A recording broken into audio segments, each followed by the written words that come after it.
Selamat sejahtera, saya Yvonne. Tugasan saya ialah presentation tentang sukan lelawan.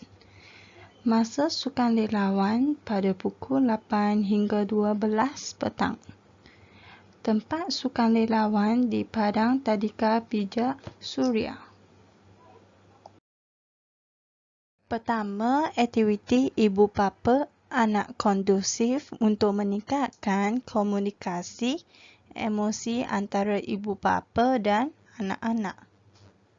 Pemanasan emosi apa pun bergantung pada komunikasi. Darah lebih tebal daripada air. Walaupun perasaan ibu bapa sudah lahir, kita menghabiskan sebahagian besar masa dan pengalaman di tempat kerja dan belajar. Masa saya dihabiskan untuk bermain dengan kanak-kanak dikurangkan dengan ketaren.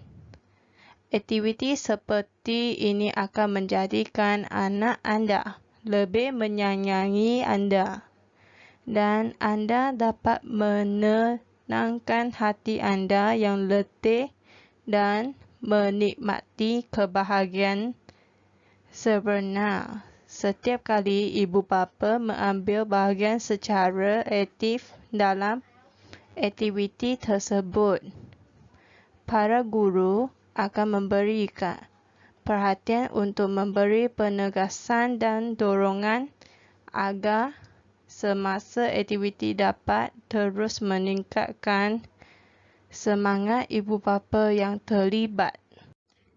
Belanjawan saya adalah RM300 yang merangkumi penyediaan makanan dan minuman kepada ibu bapa, guru dan pelajar. Belanjawan ini tidak termasuk alat peraga dalam acara tersebut. Alat peraga disediakan oleh sekolah. Proses pembukaan Tadika Bijak Suria, permainan ibu bapa anak. Aktiviti pertama, alat masukkan padang pada pukul 7.45 pagi. Aktiviti kedua, menyanyikan lagu kebangsaan dan menaikkan bendera kebangsaan pukul 8 pagi. Aktiviti ketiga, ucapan guru besar pukul 8.20 pagi. Aktiviti 4, ucapan wakil ibu bapa pada pukul 8.35. Aktiviti 5, ucapan oleh kanak-kanak pada pukul 8.50 pagi. Aktiviti 6, gimnastik siaran pendekatan pukul 9.50 pagi. Aktiviti 7, presentasi kumpulan perasal kecil kelas kecil, lagunya Little Apple pukul 9.15 pagi. Aktiviti 8, presentasi kumpulan perasal kecil peringkat pendekatan, lagu We Go Xiaoya pukul 9.30 pagi. Aktiviti 9, persembahan ibu bapa anak kecil, sederhana dan besar.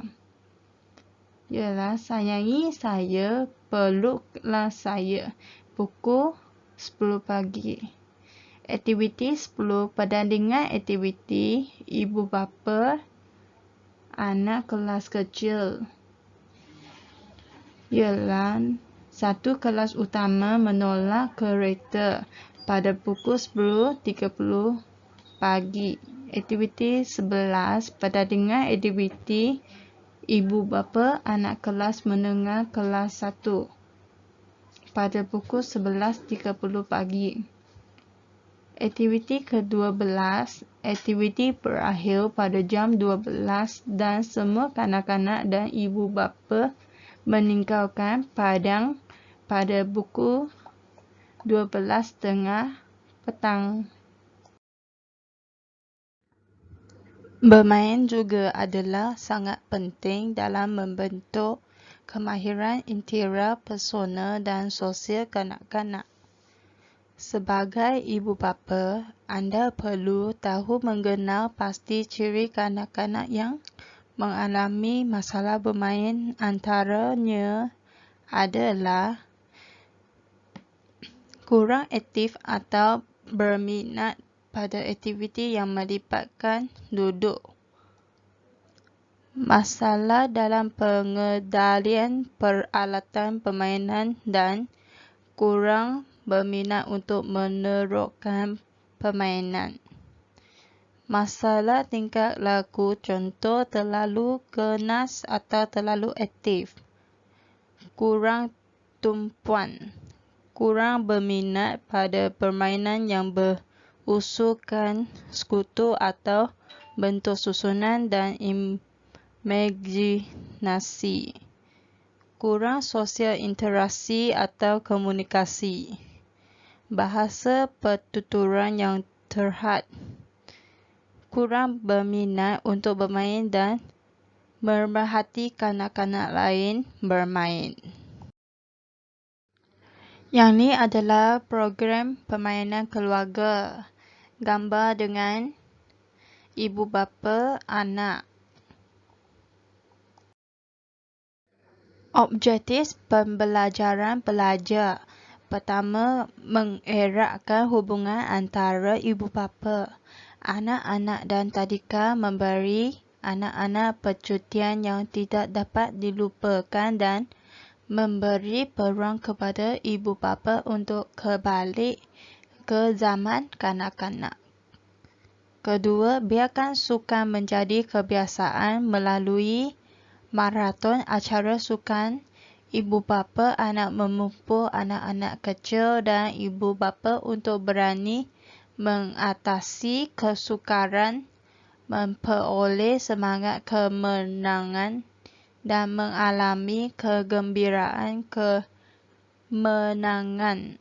Ketiga, untuk menolong anak-anak kecil memahami bahawa mereka dapat mematuhi peraturan, bekerjasama antara satu sama lain dan bersikap agresif dalam kegiatan kolektif dan mempunyai rasa awal kehormatan bersama. Keempat, melalui tarian persegi kolektif ibu bapa anak, biarkan anak-anak mengalami kegembiraan tarian gembira antara ibu bapa dan anak-anak. Meningkatkan kemampuan untuk bekerjasama dengan orang lain. Menjadi anak-anak lebih berani, lebih yakin dan berani mengekspresikan diri sendiri. Dalam gambar ada kemasukan padang. Yang gambar kedua yang ni ialah gimnastik pemanasan. Rumusan saya ialah ekologi. Prof. Berners menjelaskan perkembangan kanak-kanak sebagai hasil interaksi antara alam persekitaran dengan kanak-kanak tersebut. Menurut beliau, perkembangan kanak-kanak adalah kesan persekitaran terhadap kanak-kanak dan juga ciri-ciri kanak-kanak tersebut ke atas persekitaran. Persekitaran banyak mempengaruhi tingkah laku dan perkembangan intelek dan rohani seorang belajar. Persekitaran yang positif akan membantu kanak-kanak mencapai kecemerlangan dalam akademik, manakala persekitaran yang negatif akan membantukan segala usaha yang ambil oleh pelajar tersebut. Persekitaran yang diwarisi oleh seorang pelajar akan membentuk tingkah laku yang akan mencorakkan perkembangan akademik dan sosial. Oleh yang demikian, persekitaran boleh mempengaruhi perkembangan dan pembelajaran murid secara mutlak. Oleh itu, seorang guru itu perlulah membuat pertimbangan dalam menentukan objektif pengajaran kerana terdapat perbezaan individu dari segi jantina, fizikal, kesihatan, sosial, bahasa dan bangsa. Guru perlulah mengenali personaliti seseorang murid untuk memudahkan pengajaran dan pembelajaran guru. Di samping itu, guru haruslah bersedia dengan pelbagai situasi untuk menjayakan pengajaran dan pembelajaran di dalam kelas. Sekian, terima kasih.